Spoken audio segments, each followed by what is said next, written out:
Heart की axis कैसे निकालें। ये थोड़ा डिफ़िकल्ट टॉपिक है, फिर भी इसको संक्षिप्त भाषा में समझाने का प्रयास कर रहा हूँ। किसी भी ईसीजी का एक्सिस निकालने के लिए उसके लिम्ब लीड्स में क्यूआरएस कॉम्प्लेक्सेस को देखा जाता है। पहला नियम तो यह है कि क्यूआरएस कॉम्प्लेक्स जिस भी लीड में सबसे ज़्यादा है वो लीड हार्ट की एक्सिस के परपेंडिकुलर उसके पैरेलल है। तो जैसे इस लीड में लीड 2 में क्यूआरएस सबसे बड़ा है तो ये पैरेलल होगा हार्ट के, और इसलिए इस लीड में इस ईसीजी में एक्सिस +60 होगी।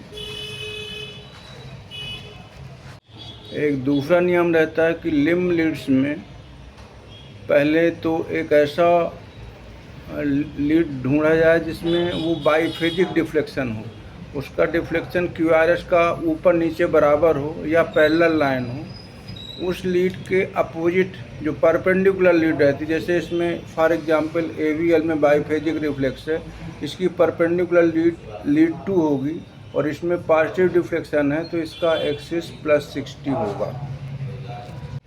इनकी एक्यूरेट एक्सिस देखने के लिए लीड 1 और लीड एवीएफ को ग्राफिक रिप्रेजेंटेशन किया जाता है और उसमें जितना उसका क्यूआरएस कॉम्प्लेक्स की हाइट रहती है उतनी लीड्स का उसमें सर्च करके उनमें पॉइंट करके उनके बीच की एक्सिस को निकाला जाता है। रेयरली कभी कभी ऐसा भी होता है कि एक्सिस इनडिटर्मिनेट होती है, क्योंकि यदि सभी लीड्स में बाईफेजिक कॉम्प्लेक्सेस हैं तो उस स्थिति में लीड की एक्सिस निकाल पाना मुश्किल रहता है।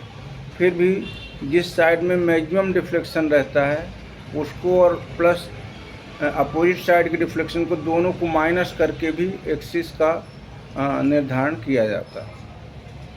कभी कभी लीड 1 और एवीएफ उनको 2 थंब मान करके उनसे एक्सिस एक ग्रॉस एक्सिस निकाली जाती है। यदि लीड 1 में डिफ्लेक्शन अप राइट है और लीड एवीएफ में डिफ्लेक्शन डाउनवर्ड है, एक तरह से दोनों अपोजिट जा रहे हैं, तो उसको लेफ़्ट एक्सिस डिवीजन माना। जब वो लेफ़्ट करते हैं तो उसको लेफ़्ट एक्सिस डिवीजन माना जाता है। और यदि लीड आर की एस वेव और लीड 1 की क्यूआरएस और लीड एवीएफ की क्यूआरएस टुवर्ड्स आ रही हैं, एक दूसरे की साइड में आ रहे हैं, तो वो राइट एक्सिस डेविएशन माना जाता है।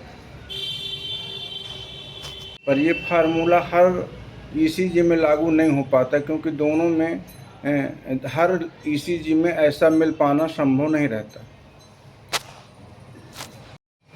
यदि लीड 1 और लीड एवीएफ दोनों में डाउनवर्ड डिफ्लेक्शन है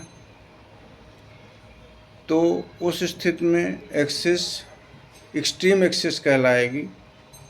यदि लीड 1 और एवीएफ में पॉजिटिव डिफ्लेक्शन है तो ये नॉर्मल एक्सिस है। यदि लीड 1 में पॉजिटिव है और लीड एवीएफ में निगेटिव डिफ्लेक्शन है तो लेफ़्ट एक्सिस डेविएशन है। और यदि लीड एवीएफ में पॉजिटिव है और लीड 1 में निगेटिव है तो वो right axis deviation. Thank you.